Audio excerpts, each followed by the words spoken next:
You're listening to this podcast, so I know you've got a curious mind. Here's a helpful fact you may not know yet. Drivers who switch and save with Progressive save over $900 on average. Pop over to Progressive.com, answer some questions, and you'll get a quick quote with discounts that are easy to come by. In fact, 99% of their auto customers earn at least one discount. Visit Progressive.com and see if you can enjoy a little cash back. Progressive Casualty Insurance Company and Affiliates. National average 12-month savings of $946 by new customers surveyed who saved with Progressive between June 2024 and May 2025. Potential savings will vary.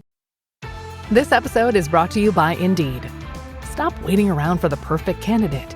Instead, use Indeed sponsored jobs to find the right people with the right skills fast. It's a simple way to make sure your listing is the first candidates see. According to Indeed data, sponsored jobs have 4 times more applicants than non-sponsored jobs. So go build your dream team today with Indeed. Get a $75 sponsored job credit at Indeed.com/podcast. Terms and conditions apply.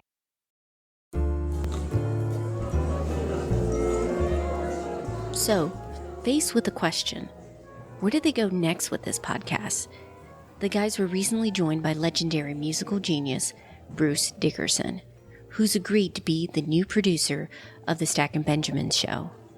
They were all excited to meet him. Hey fellas, I'm Bruce Dickerson. Yes, the Bruce Dickerson. You have a dynamite sound, fantastic sound. I have only one suggestion. More cowbell.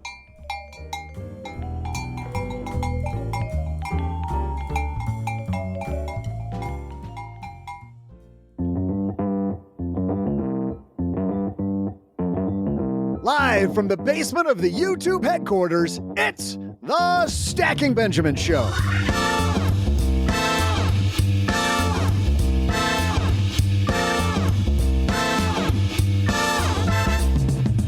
I'm Joe's mom's neighbor, Doug, and let's get your money factory cranking. What did we learn from the automobile that applies to your money? Automation.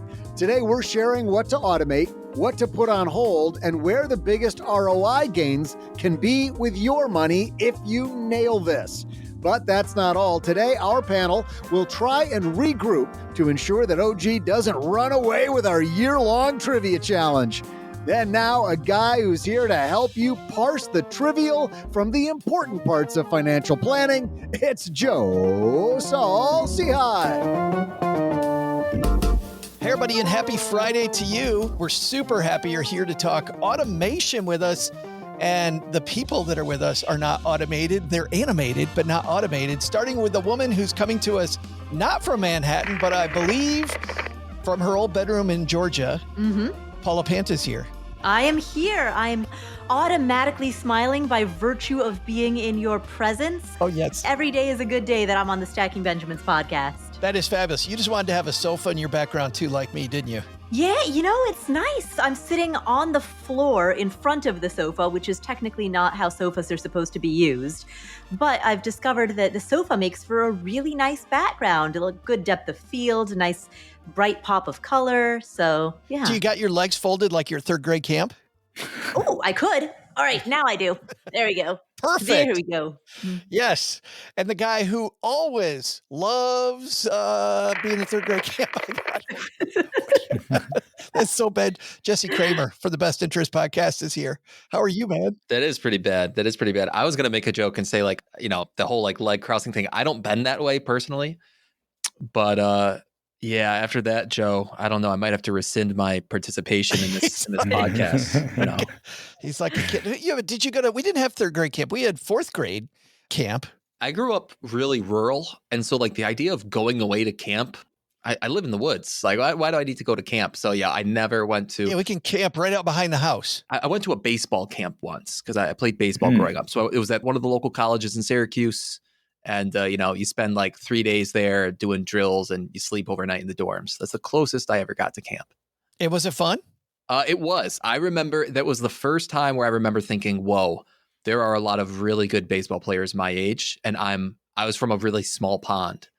The place where I grew up was kind of like living in a pond. As I said, it was pretty rural. But yeah, it was an eye-opening experience at how big and talented the world is. It made me laugh, Jesse, when I would talk to parents and like, oh, my kid's 7. He's a phenomenal swimmer. Like he's going to like win the Olympics or something. Right. Like your kid right. hasn't even hit puberty yet. You have no idea what's going to happen. Everything's going to change. That's code for my son hasn't drowned yet, so he's a phenomenal swimmer. Right. That was code in our family. Actually, that's the reason why our family did do swimming was they were failing out of YMCA swim camp. And one of our friends, for her kids, she's like, I just had to join the swim team for 1 year. I didn't care how they did. I just wanted to join the swim team, and they learned how to swim fast. And it was great. I'd recommend swim team for everybody, at least one time. And the guy who's going to swim through this topic of automation is here. Doc G, Jordan Grummett joins us. How are you, man? I'm doing well. You know, my mom used to automate childcare in the summer. She'd send us all to sleepaway camp and just get rid of us. So that was the best automation. I don't know if I can top that. So you went to camp all the time. Like you're the opposite of Jesse. We did day camps when we were little. And then when we got old enough, we all did sleepaway camp. So I'd be a month or two away from home. Well, I definitely don't want you guys to sleep on this topic because I've been on record as saying that this topic is really, for me, the number one way to get ahead with your money is to automate, make saving easy. And if you nail this, if you get this right, man, the rest of it just goes so much easier. If you're brand new to our Friday episodes, I want to welcome you especially because what we do with our team of contributors, we take a topic of the news, we discuss it. I will tell you this, our Friday shows are never super hard hitting. It's much more like sitting around with a group of friends and you're at lunch and they're super smart with money. So you can be too. Something we always do each week too is thank our sponsors right at the top of the show. We've got a couple here that make sure this is free and we can keep on keeping on. So we're going to hear from them. And then these brilliant people are going to help you get better at automating your money. In business, there is no room for guesswork. Every shipment matters. Every deadline counts. And when you're trying to keep operations running smoothly, the last thing you need is uncertainty. That's why reliability is at the core of USPS Ground Advantage. From the moment your package is first scanned in, it moves through a secure nationwide network, aiding in a timely and accurate delivery. You get near real-time tracking so you can keep up with your shipments. And with affordable upfront pricing, there are no hidden fees or surprise surcharges to throw off your cost sheets. It all adds up to predictable deliveries you can depend on, because knowing your logistics are handled lets you focus on everything else, your customers, your team, and the future you're building. Visit USPS.com/Ground Advantage to start shipping with confidence. USPS Ground Advantage. We mean business. Dell PCs with Intel Inside are built for the moments you plan and the ones you don't. They're for those all-night study sessions, the moment you're working from a cafe and realize every outlet's taken, the times you're deep in your flow and can't be interrupted by an auto update. That's why Dell builds tech that adapts to you. Built with long-lasting batteries so you're not scrambling for an outlet, and built-in intelligence that makes updates around your schedule, not in the middle of it. Find technology built for the way you work at Dell.com/Dell PCs. Built for you.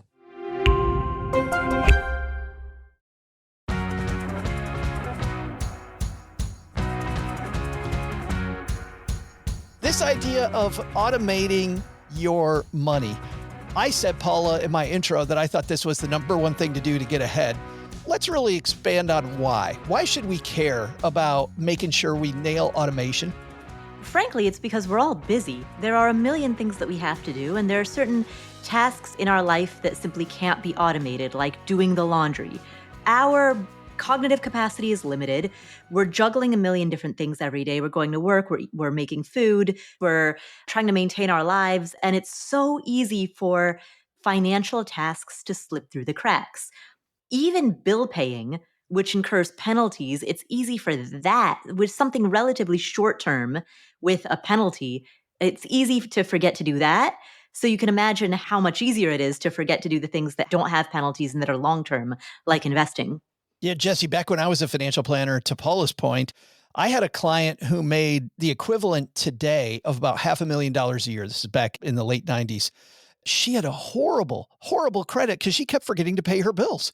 I mean, she was just so busy with her career at the television station that all the other stuff went in the trash. Why else should we care about automation besides that? The one thing that came to mind for me is that automation allows you to make sure that you're doing all the important stuff. And I guess what I'm saying is that if you don't automate, a lot of times it's going to be like the squeakiest wheel is going to get your grease. And just like Paula said, a lot of times that squeakiest wheel is going to be like, oh, shoot, I just got a letter in the mail from the utility company that I'm late. Or like, oh, shoot, I just realized I'm a couple days late on my mortgage payment. And so you're gonna do things like you're going to make sure you pay your bills. But the things you're going to forget is like, oh, right, I didn't max out my Roth IRA contribution last year. And I have till the tax deadline to do that. But that is just going to completely go past your mind if you don't automate it. So to me, automation, right, it's that we can come back to this term later, the idea of decision fatigue. And you can just opt to make one decision one time, which is to set up an automation, and then save yourself from ever having to make a hard decision or any decision again. Doc, you're nodding your head. Yeah, I mean, decision fatigue is exactly what I was thinking. And so put aside the ease that we just talked about, because that's really, really true, but you guys already mentioned it. When it comes to making money decisions, they're deeply emotional. Like, do I max out the 401k? Do I put money in the Roth IRA? Do I put money aside for junior's college? All of these are really big decisions. And if you find yourself having to make them every month, it's just painful. So I love this idea of kind of making the decision once and then letting automation take over so you don't have to keep on relitigating the case. And I think that's really important. Like if you can automate some simple stuff like this is my fun account, this is the college account, this is my 401k account, and all that gets automated, you don't have to keep on making those decisions about how much and when. Yeah, I love this idea of opening yourself up to focus on what's important versus what's urgent, Jesse. I mean, completely to your point. Like we get caught in these urgent forest fires all day if we don't automate regardless, right? Regardless, to some degree, part of our day changes as the day goes on based on outside stimuli. And if I haven't automated the super important stuff, well, then I'm going to run into a bunch of trouble. I think that's huge. I think like this is a weird analogy to make, but if you follow me, I hope it makes sense, which is if you're the kind of person who is chronically late, even when there's something like, oh, I have a hair appointment and I'm running 15 minutes late and I'm super stressed. This happens to Jordan and I all the time. Sorry, I picked on the wrong topic. But you'll be super stressed because you're like, I'm late and the barber's going to be frustrated at me. And it's adding in this level of stress to your life that doesn't need to be there at all. Right? If you are in this particular case, if maybe you were able to keep track of your time a little better, or I don't have to go down that rabbit hole. I know there are various reasons why people are late, but the corollary is by not automating, you are just simply introducing a certain level of stress in your life that we have solutions for. It's called automation. It's completely avoidable. And I just think it's going to lead to, on net, it just has to lead to better outcomes for people. Yeah, I think there's a ton of stake here, Paula. If we don't automate, we just get caught up in this grime of, what do I have to do today? Yeah, exactly. The more that you can just set it and forget it, the less friction there is, right? And the more that frees up your time and energy to focus on other things. So you can focus on elements of your financial life that are not automatable, such as decision making. You can focus on, you can just focus on your family life or having fun with your friends and the people around you. You can do literally anything else with that time. Like why would you not, what reason is there not to? And what's cool, Paula, something that goes along really, I think, with the focus, even with your podcast, and you think about your thinking, and I learned this at Strategic Coach, which is that you're really good at one thing. Like you have a thing that you're super good at that maybe a smaller percentage of the world is really good at. And the biggest problem most of us have is we don't spend enough time on that unique talent. Right. One thing that I love about automation is, listen, if I'm not great at it, automate it versus, a lot of us spend a ton of time trying to make up for the things that we're not good at by turning that 2 into a good solid 5 on a scale of 1 to 10 versus making the 9 a 10. I think there's a huge benefit there to just focusing on that one thing. Right, exactly. Well, you were talking earlier about summer camps and being on the swim team and whatever. Like if you're an amazing swimmer, don't try to play tennis. And if you're an amazing tennis player, don't try to be a runner. I mean, you can do those things every now and again for fun, but you're only going to excel at very few things. I'm just echoing what you said. The more that we can lean into the really unique value that we bring, the unique talents that keep us for which we are the top percentile, the more value that brings not only to our lives, but to the lives of everyone around us. Absolutely. We don't think about that, about, man, if we can make an impact on other people, it's going to be with that thing. I want to go, Jesse, to your, I love what you said earlier. I've kind of a weird analogy. I'm like, Jesse Cramer with a weird analogy? That's never happened. No way. That doesn't happen. But I want to dive into that engineering brain of yours because, when we're automating stuff, what we should all be doing is thinking in terms of ROI. Like there's 50 million things that I could choose to try to automate. How do I begin calculating what the biggest ROI is going to be so I can kind of rank? This is the first thing I should automate, second, third, fourth, and this is something I shouldn't automate, which, by the way, I want to get into that even separately later. What shouldn't we automate? But for now, how do I calculate ROI? I have two answers to this question. And at first I was going to say, well, you can think about the things that you do most often. And I don't think that's necessarily a bad answer, but I actually think the better answer is I'm channeling Charlie Munger and his famous principle of inversion. And I think the way we can think of this potentially, and this is the engineer in me, is what's the thing that's going to lead to the most catastrophic failure? If I wanted to implode my life, financial or otherwise, what are the things that I would forget to do? And those can be the things where you might want to first think about automating. Wow, you take like a real risk management approach. 100%. Yeah. And I think that is. I don't know if it's the engineer, if it's where I was raised, if it's my investing approach or what, but I do very much take a risk management approach. And I think about the idea of, what is the worst that could happen? And let me try to Band-Aid that first. I mean, do you know this famous story? Can I tell a 1-minute anecdote about Charlie Munger? I think you have to now, because if I say no, everybody's going to be screaming at their device. No, you can't, Jesse. So Charlie Munger, he was a math major at University of Michigan before he got his law degree. And I don't even think he finished his math major because he got drafted into what would eventually become the Air Force, but at the time was just like the U.S. Army Air Corps. And this was during World War II.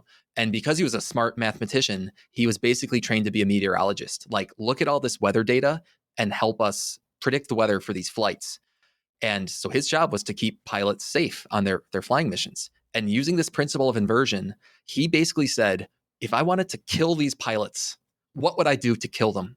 And the two answers were, I would send them up in weather that got their wings so laden with ice that the planes would drop because of the extra weight, or I would send them into winds that would carry them so far away that they'd run out of fuel and not be able to come back. Well, if those are the two ways that in which he could kill pilots, those became the two things that he was most concerned about, and that he would spend all his time trying to prevent those two outcomes. So anyway, that's the same kind of risk mitigation principle that we might be able to apply here. It's funny because, Jesse, I look at it the exact opposite. I think of high risk things. I'm going to be double checking them anyway. I'm going to have some fail safes above automation because I don't trust automation because God forbid something goes wrong. I'm going to automate low risk, low stakes, highly repetitive things where there's a lot of friction, but they're low risk. Like that's where I'm thinking, whereas kind of the bigger, more important stuff, even if I automate it, I'm still going to end up going back and doing the work because I'm going to check on that automation and make sure it's going through because I'm anxious that it's something high risk. That doesn't mean you don't automate the high risk stuff, but it means that maybe automation isn't enough. Like maybe you automate it, but then you still have to check back in on it. So it's funny because I think of risk a lot, but I think about it almost in the opposite way that you're talking about it. In your defense, my mortgage payment is automated, but at the same time, at the end of every month, when I look at my budget software, which is also automated and connect to my bank accounts, I do make sure that my mortgage payment is in there, right? So I think I pick up your drift. What were you going to say, Paula? Sorry. I was actually going to say that the best approach then can be a hybrid of the two, because what I was thinking about was along the lines of the mortgage payment, but a little bit different. When you have an active mortgage payment, you are necessarily automatically paying property tax because it gets taken out by the bank like every time that mortgage payment is made. What happens when you pay off a home and you hold it free and clear is suddenly that property tax payment, which used to be automated, is now no longer automated. And the stakes of not sending in that payment are really high because Don't worry, you don't have to pay that. The county can literally seize and sell your home. So you can lose a fully paid off home just for not paying like a $5,000 property tax bill or a $10,000 property tax bill, right? So the stakes are incredibly high. And yet here's this thing that a lot of people are not in the habit of doing because it is automated up until it's not. So everyone's been taught the habit of never paying attention to it. And then suddenly that changes. So that's where I think a blend of, I'm not aware of programs that allow you to continue to automate that property tax payment after the home is fully paid off. If those exist, I would love to know about it. I'm just not aware of any. But that's where that like paranoia has to come in. It's funny, Paula. I had an automation gone wrong. Automation run wild. Back last summer, I pay my car insurance annually, and over the last year, I changed banks, but I didn't think about my car insurance. And I have this great software attached to my email called SaneBox, which makes it so I don't see like 90% of my email.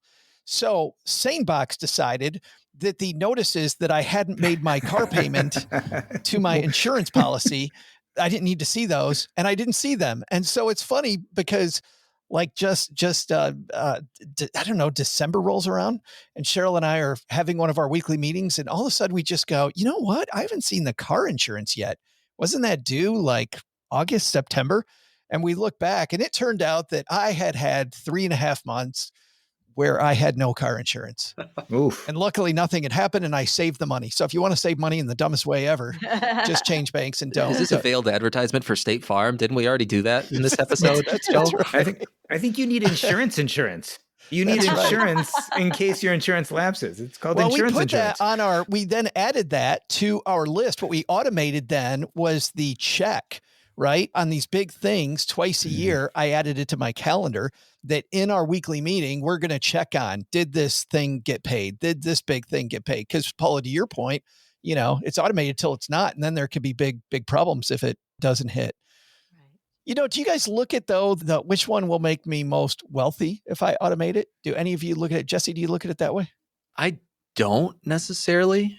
I lump all of my financial automations kind of into one big group. And I suppose on the whole, I certainly hope they make me wealthier than if I didn't have those things automated, but it's not like I've parsed them out into 10 different automations in my mind's eye and thought to myself, ooh, which one of these is going to lead to the highest long-term net worth? I don't think that way. Yeah. Paula, do you look at it that way? Like which one's going to give me the biggest bang for my buck, my bottom line? No, typically I don't. Generally I see automating contributions towards a retirement account as just sort of maintenance, the routine maintenance of your financial life. And in terms of, I think, generating real big wealth, I see that largely as coming from entrepreneurial activities. And that requires a huge level of active effort. One thing with being an entrepreneur, for anybody who's an entrepreneur out there or people that are in commission sales, I liked automating my paychecks and giving myself a paycheck every couple of weeks versus the boom bust cycle of entrepreneurship. And I found that by evening out those payments, so it felt like I was working for somebody else, the rest of my budget fell in line versus, ramen noodle, bam, I get paid big steak dinner and I blow a bunch of money, and then ramen noodle. It wasn't working out. Plus my savings wasn't happening the way that I wanted it to. Because Jesse, I love the idea. And I want to go through some obvious stuff that we should automate, that obvious stuff in your life that you automate. One thing is, and you pointed out this earlier, Jesse, was, making that Roth IRA contribution or the IRA contribution, the 401k contribution. Doc, you've got something? Well, I was just going to say, I think we should mention the fact, this is my belief, I don't know if you'll agree with it or not, when we moved from defined benefit to defined contribution programs, we're talking about, what was it, the 80s or the 90s, Gen X was right where we went from pensions to the 401k where you decided on your contribution. There was no automation. And we are now seeing that Gen X is struggling with retirement savings. On the other hand, millennials and Gen Z are looking much more wealthy. Now, you could say they're smarter, they learn better, et cetera. But one of the things that has changed since then is that contributions have been opt out, right? So you're opted in automatically. And then those contributions often are going directly into funds without you having to do anything. So automation may have changed the wealth of these generations. And I think that speaks to what you were saying. You were asking us personally, but I think generationally, automation has changed the game. And that's a huge one. Automating your retirement. And I remember, I don't know how many people are still like this, but I remember back in the day when I was an advisor, people didn't trust their company. They didn't like the fact their 401k had high fees. I still see that online all the time, right? Don't think my 401k has high fees, so I'm not contributing. You're like, oh, don't not contribute to your 401k because the ease makes it totally worth it. Paula, what's something else you automate that's an everyday thing? Maybe not a genius Paula Pant hack, but just something that you've got on the automation line. I mean, bill pay is the main thing. All my credit card payments, the entire amount in full. What do I really do? I pay bills and I save for retirement. I can't really think of anything else. I don't have a car. What about social media? Do you automate social media? So a lot of us content producers actually automate social media by having it. I use Buffer. You put it in a few days before and it'll drop it at different times. Yeah, I used to. I have one in particular. I don't even know if I can even tell the story. There was one thing that I had scheduled as a tweet that came out on a day in which that particular line was read based on what was happening in the news that day. That particular line sounded as though it had very different context and was very misunderstood. I'm sorry I'm being vague. That's how bad it was. It was. I've seen this happen a lot with automations in your social media life. And so that to me was a sort of a wake up call in terms of like, okay, I'm not going to automate my social media anymore, because sometimes you write a tweet thinking that it's evergreen because your brain sees it in a particular context. And then something happens in the news and everybody else's brain reads it in a different context. And then you have a cleanup to do. I think it was January 6th, 2021, and the podcast was called 14 Ways to Crash a Party. Is that what happened, Paula? I think I remember that. It is funny how when you go see a movie and you take like the current political climate of any time, not even today, but just whatever's going on politically, you're like, oh, they were talking right now. And then you find out the movie was written, 15 years earlier and it's an adaptation of some other thing. We just had that with Wicked this last week. Cheryl and I saw Wicked at the theater finally. And we're like, wow, it feels like they're really talking about like right now. Just completely feels like it. And we're like, no, this is a book from the 94, I think was our trivia last week. Speaking of trivia, I want to get back to this because I want to ask more questions about what you automate. I want to find out what Jesse and Jordan automate. I also want to ask if there's anything we should avoid automating. And Paula, there's something that you said about automation that I'm going to ask you about because I'm wondering if we should automate all that or not. But at the midway part of every Friday show, we have this amazing might be in air quotes, but amazing trivia competition. I'm not talking about your direct involvement, Doug. I'm just talking about how it might be a little ridiculous, this year-long trivia competition that we have, because the questions are usually questions that it's very hard to know what the answer is.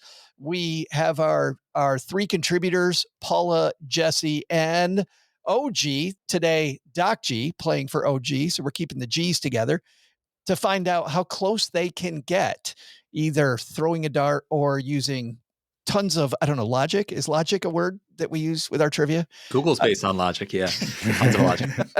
Yeah, based on Google. That's exactly the way Jesse nails it. The score so far, our defending champion OG has 2, Paula has 0, and Jesse in his rookie season also has 0. Jesse wants to get on the board. Paula wants to see if she can climb into second place. Can it happen today? Or will Doc G do what he did a couple weeks ago and put the evil empire further into the lead? We shall find out. Doug, you've got the trivia today. What's on tap on this fine Friday? Well, hey there, stackers. I'm Joe's mom's neighbor, Doug, and all this talk about automation inspired me to automate this trivia segment. ChatGPT, it's so 2023. Nowadays, the Chinese and DeepSeek is clearly at the forefront of that tech. DeepSeek isn't even available yet, but I found this new Chinese program called Kami GPT. I mean, it's like communication, right? Communication GPT, Kami G. I don't know. See, I give it some non-crucial details like my social security number, mom's maiden name, take a quick snapshot of my face and my thumbprint, and bam! It just gives you everything you need. Listen to this trivia it helped me with. How many reports of identity theft did the FTC receive last year? I'll be back right after I verify this answer that Kami GPT gave me. The answer can't really be 0, can it? I mean, Shoot, did I just give it away? Well, we'll find out if he gave it away or not, Doug, because the FTC might have received more than one complaint. Doc, you're going first. The Federal Trade Commission, how many reports of identity theft did they receive in 2024? I feel like this is a trick question because I don't know, like, what percentage of people who so I've had someone steal my, parts of my identity, and I called the police and filed a report, and that was it. Does that go to the FTC? I don't know if that's the same question of how many people had this happen to them or how many people reported to the police, but I have no idea how much of that actually goes to the FTC or not. So I'm going to assume that whenever you call the police and file a report, that maybe it gets also sent to the FTC. I don't know. There are about 350 million people in the United States. A bunch of them are kids and probably don't have credit yet or not any credit to report. I'm just going to take a guess around 10 million. 10 million people. 10 million. Jesse, what do you want to do with that answer? I'm also going to, I was thinking along the same lines as you, Doc, that I'm just going to assume that everyone that happens gets reported-ish. But what do I think of Doc's answer? I'm going to go lower, and I'm going to say 4 million. Ooh, 4 million. That was an audible oof from Paula. Paula did not like that answer. That is rough. That is so rough because it's such a reasonably sized field goal that, do I kick in the middle of it? Yeah. Or do I use a totally different analogy because you would never kick off to the side of a field goal? But do I do one of those two either? Paula, my best chance is if you go right in the middle. Ooh. I'm going to assume that the local police do not relay the reports to the FTC and that a person would have to actually go to ftc.gov in order to file a complaint, which means that would depress the number of people who actually do it. So I will take the under and guess 3.9999999 million. Paula goes with her gut, and 10 years of futility doing that. She could be right this time. It's a very reasonable assumption. This could be right. I'm not so sure she's wrong. It could be. Could be. So we've got 10 million, 4 million, 3.9999999 million. Who's right? We're going to find out in just a second. Insurance isn't one size fits all. That's why drivers have enjoyed Progressive's Name Your Price tool for years now. With the Name Your Price tool, you tell them what you want to pay, and they'll show you options that fit your budget. So whether you're picking out your first policy or just looking for something that works better for you and your family, they make it easy to see your options. Visit Progressive.com. Find a rate that works for you with the Name Your Price tool. Progressive Casualty Insurance Company and Affiliates. Price and coverage match limited by state law.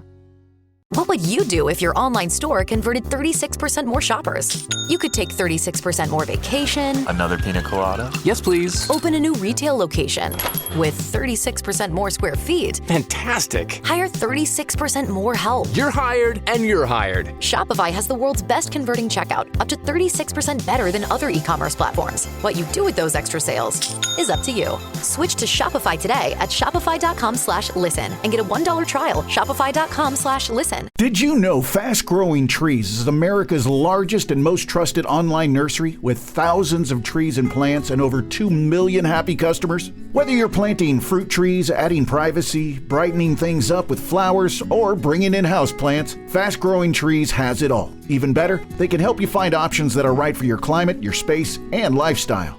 Click Order Grow. Every plant arrives healthy with the Alive and Thrive guarantee straight to your door. So if you're ready to get planting, this is the moment. Right now, they have great deals on spring planting essentials, up to half off on select plants. And listeners to our show get 20% off their first purchase when using the code WWO at checkout. That's an additional 20% off. Better plants and better growing at fastgrowingtrees.com using the code WWO at checkout. Fastgrowingtrees.com, code WWO. Now's the perfect time to plant. Let's grow together. Use WWO to save today. Offer is valid for a limited time. Terms and conditions apply. Go to growingfasttrees.com for details. Jordan, you kicked off with 10 million people reported identity theft last year. Apparently, Paula and Jesse both think you were a little bit above on that number. How you feeling? Yeah, it's quite possible. I don't know that. The question of how much gets reported to the FTC really is a big question because it changes everything. Even so, I still might be a little heavy, but you never know. All I know is it's happening a lot, but what percentage of the United States, who knows? Jesse, how you feeling at 4 million now that Paula stole the under? Yeah, I was feeling better. I'm curious though, Paula, like, what was your gut instinct before you heard other numbers? Yeah, we anchored you. Yeah. I was thinking it was a single-digit million. I was really hoping that you were going to guess like 8 million or something, because then I could very comfortably take the under.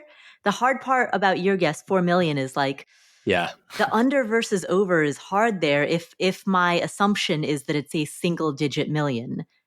Got it. Because you're pretty much equidistant on both sides. Yeah, right. Does it matter what Paula's gut thinking was, Jesse? I'm just curious. Does it really? If we've learned anything, Paula's gut sucks. We do want to know what's going on. We do want to know what's going on. To give Paula credit, she does get it right more often than I do. So you can't make too much fun of her. Well, unless you're going to make fun of me too. That is true. Well, we're going to see if one of you two gets it right or if Jesse maybe nails it. See if we get 4 million on the nose. Doug, who's right on this one? Hey there, stackers. I'm fraud avoider and white hat trivia hacker, Joe's mom's neighbor, Doug. Good thing I verified the trivia answer that Kami GPT gave me for today's question, which was, how many reports of fraud did the FTC receive last year? The answer Kami GPT gave me was 0. And when I asked why it gave me that answer, it replied, because there is no fraud and what's Doug's actually belongs to the people. Huh. I mean, I guess that's not wrong. I am a man of the people. When I went to AARP and asked them, they actually said a different number, which was 8.9 million less than what Doc G said. No. 2.9 less than what Jesse said. And just 2.8 less than what Paula said, because the correct answer is 1.1 million. Wow. Not only making Paula our winner, most importantly, OG doesn't get another point. Oof. Paula is our winner. Nice job, Paula. Good call. Amazing. I was only off by a factor of 10. That's not too bad for me. But which also, Doc, might answer your question. And we neither Doug nor I looked into whether it has to be reported directly. But that would seem to answer it, wouldn't it, guys? Only 1.1 million. It would have to be reported directly to the FTC, I think, for the number to be that low. Right. Yeah. I just did the post-Google, which I think is fair, better than the pre-Google. And apparently the Consumer Sentinel Network, the CSN, receives the most reports, and they received 5.39 million. Wow. In 2023. I'm kind of lobbying for half a point here. I'll be honest with you guys. Well, I think if you take the 1 point whatever million for the FTC and then throw in another million for good measure, you're getting closer to me. I feel like now with Jesse here, we've got 2/3 of our usual panel who always lobbies that the stuff is rigged. Because that's OG territory. The fact that he's not here this week, Jesse, you're filling in nicely. I was thinking I was going to automate my answer for the rest. Don't take Paula's big win from her. You can't take half a point from Paula Pant. Joe, I think I'm going to automate my answer for the rest of the year. It's going to be 374. Just plug it in automatically. No matter what. Yes. All of a sudden, it's your turn to guess, and we see your feet up and your arms back behind your head. Take it away.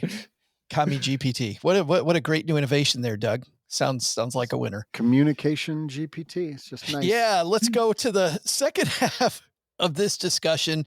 Speaking of automation, what is some stuff that we shouldn't automate? And the first thing I'd like to question, Paula, because I ended the first half of this conversation by saying, I'm going to question one of the things that you said. Ooh. The idea of automating the bill payment. I mean, I told my story of the fact that I missed my car, right? Mm-hmm. I missed my car insurance because of that. But I also think about things like subscriptions like Netflix or other subscriptions where they raise the price over and over and over. And because I'm not really paying attention, it just automatically comes out of my bank account because it's opt out versus opt in. Mm-hmm. Should I really be automating my expenses? I think so, yes. I would argue automate your expenses because on a month by month basis, you're going to be busy.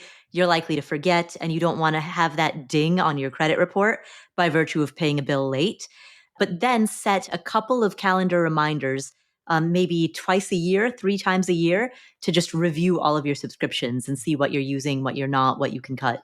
Somebody, Jesse, gave me this analogy too. They're like, I don't automate my expenses because I want to feel the hurt of every single bill, which makes me keep my bills minimal. I do not want to have 50 million different bills. And if I automate them, well, then, then I'm just letting my expenses run amok. What do you say to that? I think that person also wants to feel the pain of logging into like 28 different accounts every single month. I mean, seriously, like when I was listening to Paula's answer, I agreed with what Paula said, because when I think about, right, whether it's streaming, my mortgage, utilities, all the little things here or there that I have automated, it's like, right, it's probably saving me, right, 20, 25, 30 logins on a monthly basis, or paper bills in the mail that I have to respond to or whatever. And I just, maybe what you're getting at, Joe, as far as feeling the pain is, do I log in at the end of the month to my financial aggregation software and look at line item by line item and just make sure that I understand where my money went to? I do that. So, I mean, that's something where it's very hands-on and it takes me, 15 minutes to do. But the actual paying of the bills, like I don't need to feel the pain in the moment by logging into, peacock.com to pay the $6.99.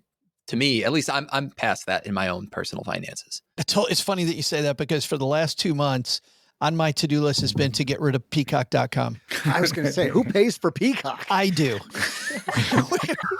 What? Which is absolutely horrible. And it's because there were a couple sporting events on that I really wanted to watch that I could only get there. And I was only going to do the trial. Then Cheryl goes, well, they've got a couple series that I want to watch. We watched those within a couple weeks. And then I was going to cancel it. I still haven't canceled it, which brings up, Doc, I'm going to keep pressing this, which is, should we automate our expenses? Because of the fact that one banker told me once, he goes, you know why we always want to get somebody's direct deposit? Because direct deposit is sticky, because it's hard as crap to move that direct deposit. Case in point, me with my car insurance, right? It's hard as hell. And so our brain does not want to move it. Well, now that I have Peacock, there's something inside my brain that is keeping it there. Let me give you some of the nuance here. So we automate our credit card. And the reason why is there's once or twice we forgot it, and you have to worry about penalties and fees and your credit rating and all that kind of stuff.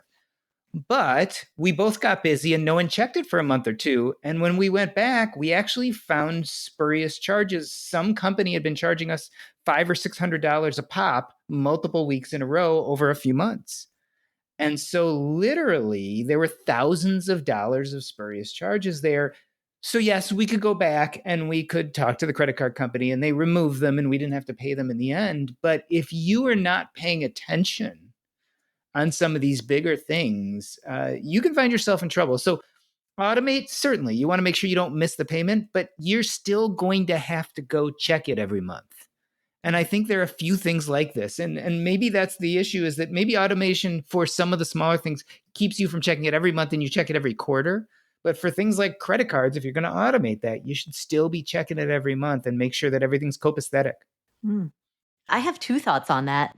The way that I've done it on one of my credit cards, on my business card, is I know ballpark what our monthly bill should be. And so I just have an alert that says, if we spend over this much money, then send us an alert. So that way, if there's, if the bill is unusually large for that particular month, I'll get an alert so I can check it and make sure that everything looks good. Like tripwires. Yeah, exactly. But if it's a month in which the spending is kind of normal, then it just hums along. So that's one kind of element to it.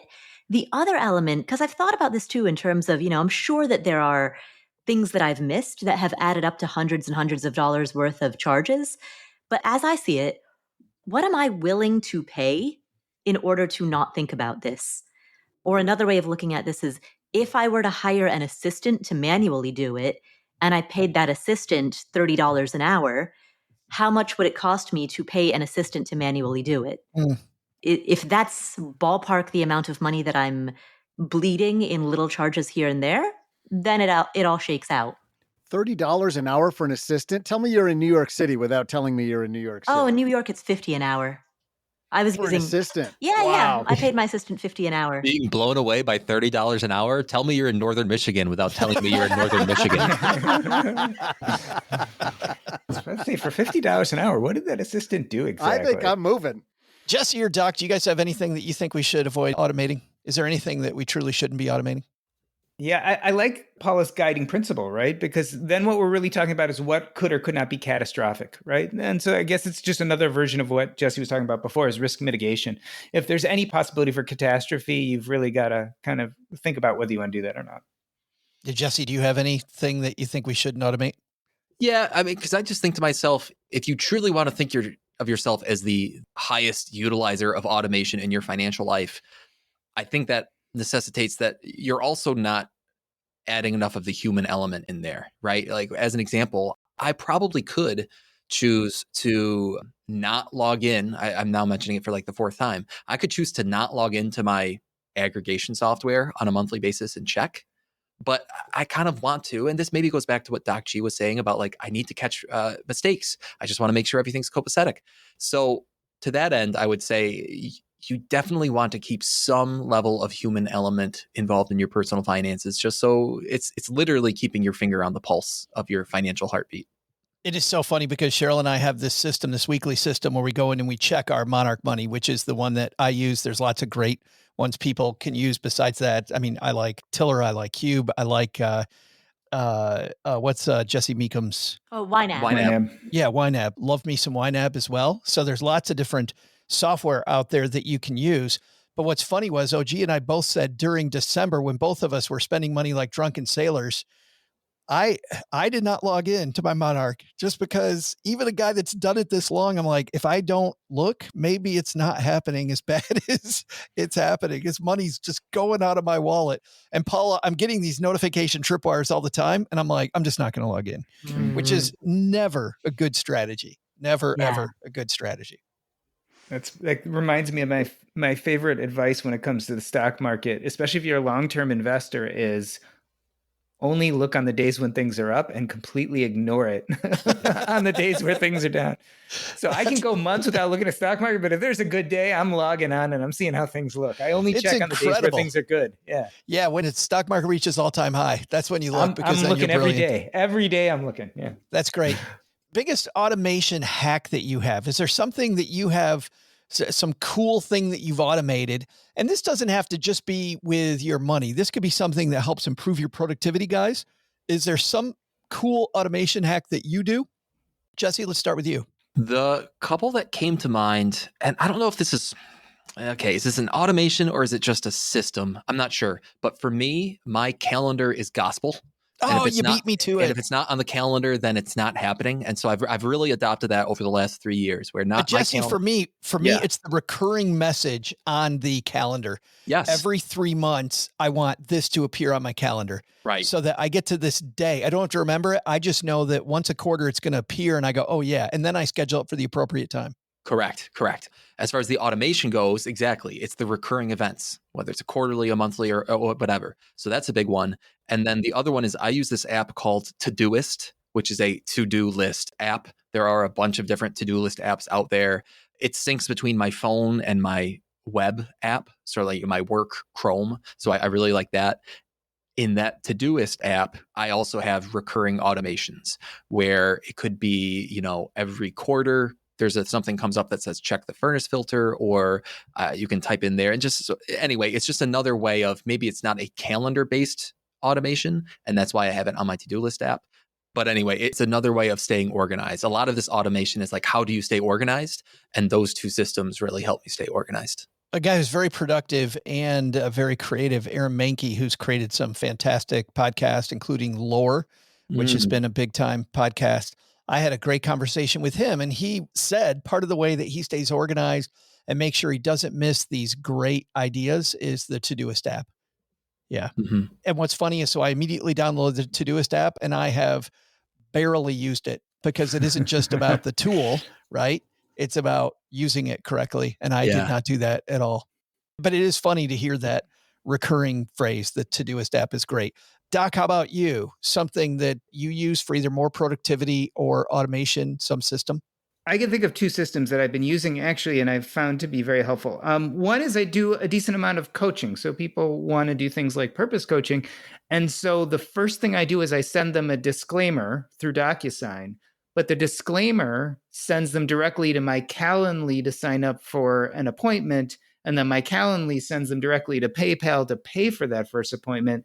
And then after they've done all this, the money goes directly into my bank account and the appointment goes directly onto my calendar. And so you're saying then the appointment goes right in the trash. And the appointment goes right in the trash. So it's really easy because I'm pretty much sending someone one email and then it's up to them to drive the rest of the process. And it doesn't need any other touch points from me, which is really nice. And so that's an automation I really like. And the other one is I do a lot of writing. And I've talked to you about this recently. Instead of sitting down at the computer and typing away, which takes hours and hours, I now actually dictate like I'm doing a podcast and take that and put it into a program called Descript, which gives me the transcript and then use AI to modify it and organize it. And I found that I can do a lot of my writing in a tenth of the time. I have a really hard time with I've had multiple people tell me that I should dictate. I don't know if it's my stutter or just the way that I grew up writing. And so for me, the tactile feel of the keyboard really gets my creative energy going. You have to pretend you're doing a podcast.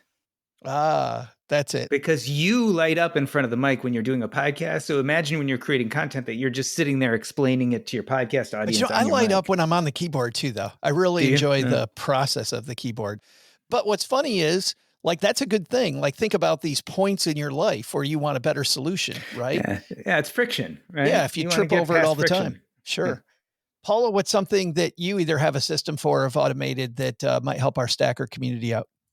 This is actually something that Paulette Perhatch does that I have observed and I have been wanting to incorporate in my life because I think it's brilliant, but I haven't done it yet. But she does it and I think it's brilliant. And this, by the way, is a great hack. If you want to do it, say it out loud in front of a community of people. Yeah, I know, right? So one of the things that she does is she has one particular tab or page. I don't know what it is, but it's something that has, I think it's maybe a Notion document where everything that she needs to manually check, all of the tabs are all on there, and she can like click a button and in a Chrome browser, every tab will open. Like boom, boom, boom, boom, boom, boom, boom. And so then one by one, she will go through and check on the thing and close out the tab and go, check on the next thing and close the tab. So basically in one click, she opens every tab that she needs. And then just one by one, like knock it down, knock it down, knock it down, knock it down. She can close each one out as she has done the thing. So it's a good way to organize everything that she needs to manually do. It's like an automated way to handle the things that must be manually done, basically. That's fabulous. Well, and two, for Paulette, and I'm not talking out of turn here because she says this openly, she and I both struggle with ADD. Mm-hmm. And having this thing that's in front of me so I don't have to think, because, man, if I have to think when I'm having a big time ADD day, I get lost. Yeah. Instead, I just look at the thing, do the thing, shut my brain down. Then the next thing automatically opens. That's pretty damn cool. And you know what? Brian Feraldi, who I think of as a high achiever, he's a guy who is in our community as well, has a fantastic Twitter following or X following. If you go follow Brian Feraldi on Twitter or X, also has a great newsletter that I can recommend. He also uses Notion very well and has lots of processes set up in Notion. Because of Brian, I went and downloaded Notion and mine looks like a forest fire in it because I got like a third of the way through setting it up and apparently my ADD hit because I'm not using it like either Paulette or Brian. I think that's a fantastic place to leave this. I hope that for all of you stackers out there, you thought about during this incredible show just about not just the value of automation, but things that you should be automating that you haven't. And I've thought about how I'm going to go pay Peacock and get rid of it the second that we're done with this show. But before we leave, let's find out what's happening where all these brilliant people work. Paula, what's going on at the Afford Anything podcasting community? Well, on the Afford Anything podcast, we have an interview with Dr. Margie Warrell. She is an expert in courage, finding the courage to do the things that you know that you need to do, whether that's a career change, whether that's investing, whether that's buying, a rental property or allowing yourself to splurge after having denied. I mean, whatever it is in your life that requires courage, she is the person who can help you get that. She's an academic who's researched this topic for a few decades. And so we have her on the show to talk about how to live more bravely. So get the courage to listen to that episode of the Afford Anything podcast. Absolutely. It truly takes no courage. Like you can do that one. Yeah. Jesse, what's going on at the Best Interest podcast, my friend? So last week we released a cool AMA episode 99, that included a interesting question from a listener that I was forced to learn a lot more about, which is the buy, borrow, die strategy that is purportedly used by the ultra rich to avoid capital gains taxes. Anyway, it was very interesting. I learned a lot and shared some answers on that with my listeners. And then next week, episode 100 comes out, the big 100. So we're looking forward to that, along with a potential, a definite name change, which is going to be exciting to share with the audience. To the Better Interest podcast. That is still on the table. That's an option. That's an option. Yep. As he's shaking his head, no. It's clearly an option. Yeah. Doc, what's going on at the Earn and Invest podcast? If I have my dates right, Monday was my 600th episode. Holy cow. 600. Wow. And on Thursday, I'm having Amy Minkley on. We are talking about what happens when your finances are all in order and yet life gets difficult anyway. So we talk about her 2024, my 2024 a little bit, and how it didn't necessarily shake out the way either of us planned. We also talk about the 5 Freedom Retreat, which is going to be in Bali. The first one sold out in 8 minutes, but guess what? There's going to be a second one at the end of September, and so it's still possible for you to sign up. Every year that thing sells out more quickly. Very quickly. I think it was because the amazing keynote speaker she had the first year that really kicked that off. It must have been. There was this guy, I heard such great things about him. Had to have been. Yeah. Mm-hmm. I heard the keynote speakers the next year were good, but can't match the first year speakers. I heard the ones from this year are going to suck. Well, who would that be? Great. And just a couple notes too. I mean, that conference is so amazing and transformative. And Amy is such an incredible person and very vulnerable and, but still so strong, being able to do the things that she's done. And Jesse, one thing I forgot to mention about some things that rich people do, like I never knew until just a few years ago why super ultra wealthy people buy art. Like it's less of an appreciation of art as it is a way to store huge amounts of money from taxation. Like just completely eliminate taxation on a bunch of cash.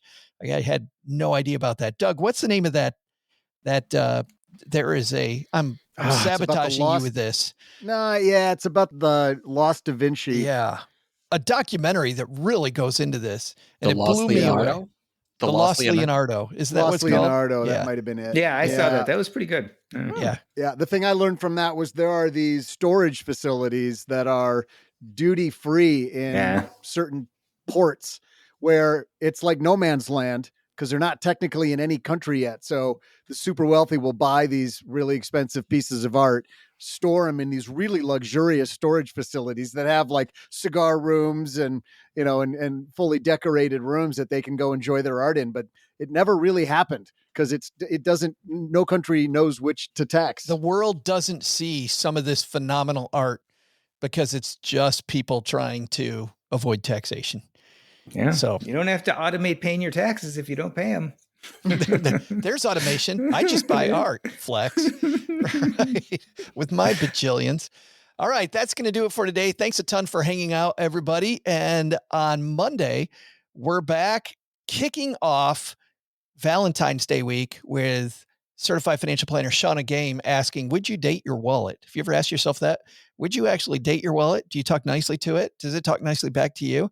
Or are you on a more of a bad terms with your wallet? We're going to find out about that to kick off Valentine's Day week. But for now, Doug, what are maybe the 3 things that should be our big takeaways from today's episode? Well, Joe, here's what's stacked up on our to-do list today. First, take some advice from Doc G. He totally blew my mind when he said that thing about how automation can get you into trouble. Doc, it sounds so much better coming from you. Can you just summarize that for us? Automate, but check twice if it's important. Awesome. Second, Jesse had some great thoughts on how to prioritize what you automate. Say it again, Jesse. Say it again. Prioritize the things that could potentially cause you the most damage. But the big lesson? If you download Kami GPT, don't ask for its best joke. Check this one out here. Let's just do a little experiment here. Tell me a short joke. Okay, here we go. Your personal data. Oh, wait, that's not a joke. You have no personal data. It's already been uploaded to the cloud for the good of the people. I take it back. It does have a sense of humor. Oh, Kami GPT, you kill me. Thanks to Paula Pant for joining us today. You'll find the amazing Afford Anything show wherever you're listening to us now. Hey, Kami GPT, how do you like the Afford Anything podcast? Okay, here it's giving me an answer back. It's a great podcast, but under my regime, we'd rename it Afford Exactly What the Central Committee Deems Necessary. Huh. What a great title. Wow. Yeah, it kind of just rolls off the tongue there. Here, let's try another one. Thanks to Jesse Cramer for hanging out with us today. You'll find his fabulous Best Interest podcast wherever you listen to finer podcasts. Hey, Kami GPT, he's going to do a whole rebrand. What do you think of the Best Interest podcast? It says, Jesse says time in the market beats timing the market. I say time in the bread line builds character. Oh, interesting. Okay. And finally here, thanks also to Doc G for joining us today. You'll find the bingeable Earn and Invest podcast wherever you're listening to us now. Hey, Kami GPT, how do you like the Earn and Invest podcast? Oh, it's thinking. Okay, here we go. I wanted to recommend this podcast, but I've already confiscated all recommendations and made a 5-year plan for state-approved financial content instead. Oh, wow. Okay. I gotta get off this thing before both our Chinese listeners can't tune anymore. Hey, you know what? I'll include links to everyone's show on our show notes page, assuming that hasn't been accidentally compromised. My bad, Joe. Sorry, man. Probably took that too far. This show is the property of SB Podcasts, LLC, copyright 2025, and is created by Joe Saul Seahide. Joe gets help from a few of our neighborhood friends. You'll find out about our awesome team at stackingbenjamins.com, along with the show notes and how you can find us on YouTube and all the usual social media spots. Come say hello. Oh yeah, and before I go, not only should you not take advice from these nerds, don't take advice from people you don't know. This show is for entertainment purposes only. Before making any financial decisions, speak with a real financial advisor. I'm Joe's mom's neighbor, Doug, and we'll see you next time back here at the Stacking Benjamin Show.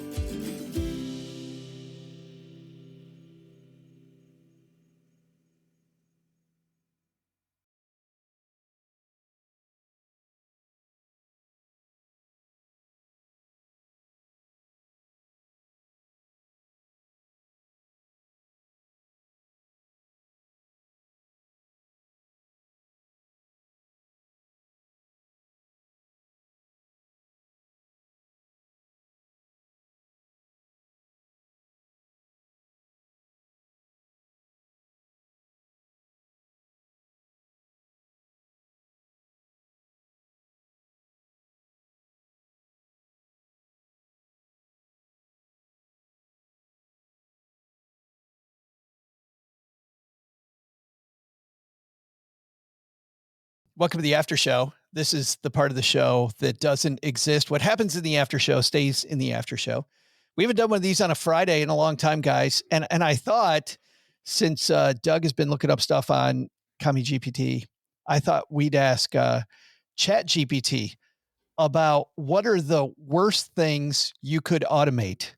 Like, what are the horrible things to automate? I'd love to hear your, like, you don't want to automate these. Number one, was breakup text.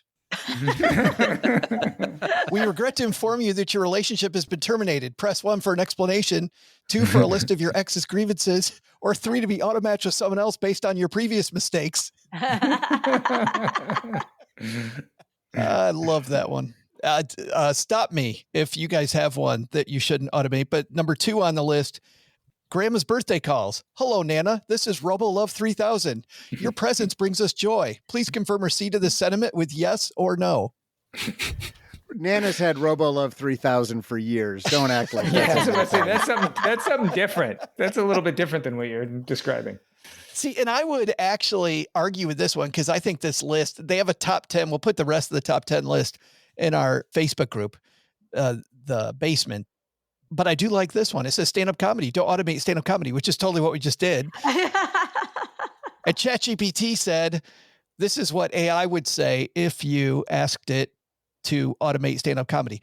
Why did the chicken cross the road? Because my algorithm detected an 87% probability of humor. Laughter not required. Which is exactly what it's doing, isn't it? 87% chance that you'd like this. What else should we automate?